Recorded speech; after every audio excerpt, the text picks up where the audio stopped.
Благодаря на кмета. Всъщност, ако трябва да сме правени, основната заслуга е на кмета на общината. Защото практиката показва, че такъв тип индустриални паркове, които печелят без мощната подкрепа на местната власт, не успяват да постигнат резултата.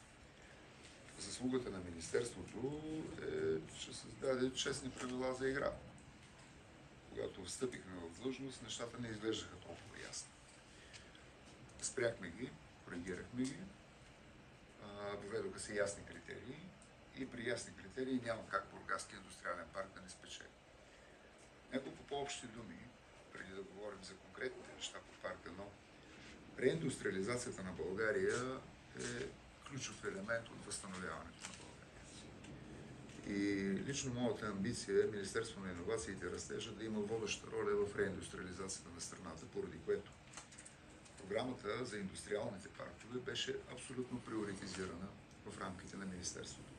Приоритизирана с бързи срокове, въпреки тяхното годишно забавяне преди това, с ясни критерии и с много надежда за това, което ще се реализира. Радостен съм, че един от флагманите на тази реиндустриализация е индустриалния парк Бургас. От друга страна, Министерство на иновациите и растежа, освен администрирайки една европейска програма в честен вид, така че да се получи това, което днес говорим, Министерство на иновациите и растежа има още два инструмента, по-скоро три инструмента, с които ще подпомага реиндустриализацията на България, и това е пряко относимо и към парка в Бургас. На първо място, Министерски съвет преди 10 на дена прие новата стратегия на Българската банка за развитие. Затова с мен съм поканил и изпълняваща длъжността председател на надзора на Българската банка за развитие, госпожа Деляна Иванова.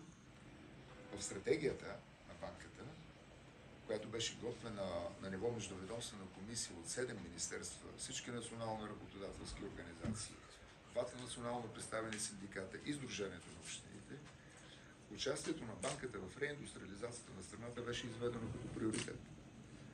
Така че днес можем да съобщим не само, че Бургас е спечелил проект, по който парка ще получи 26 милиона лева безвъзмездна финансова помощ, но мога да ви гарантирам, че ще бъдат осигурени и механизмите за осигуряване на финансирането на парка в преходните периоди преди получаването на безвъзмездната финансова помощ, защото както всеки един проект, този проект трябва да бъде първо изграден и след това да бъде разплатен. Българската банка за развитие, след малко ще дадем думата и на госпожа Иванова, има инструментариума да го направи.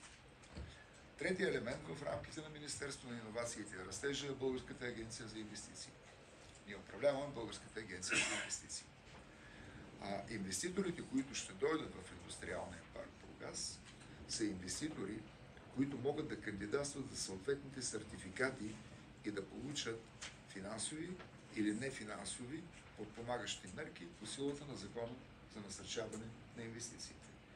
Това означава, че когато дойде голям инвеститор, ако това е на 100 милиона инвестиция, той може да получи приоритетен сертификат.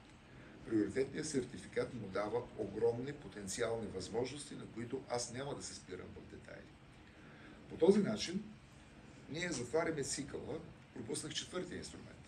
Това е фонда на фондовете, който също е към Министерството за иновациите и растежа. Фонда на фондовете предстои отваряне на програма за фондове за градско устойчивост и развитие, в която програма също има грантови схеми за изграждане на индустриални паркове в страната. Следователно има поне 3 компонента, по които може да бъде подпомогнат Бургаския индустриален парк. Когато говорим за реиндустриализация на страната, ние имаме амбицията да затворим целия цикъл, така че да бъде осигурена логистиката, това е Бургаския парк, да бъдат осигурено финансирането към Бургаския парк, да бъдат осигурено сертифицирането на инвеститорите, които ще дойдат в Бургаския парк, да бъде осигурено финансирането на тези инвестиции или по-скоро гарантирането на задълженията на инвеститора към държавата, които ще дойдат в Бургаския парк. Тези 4 компонента вече са политика.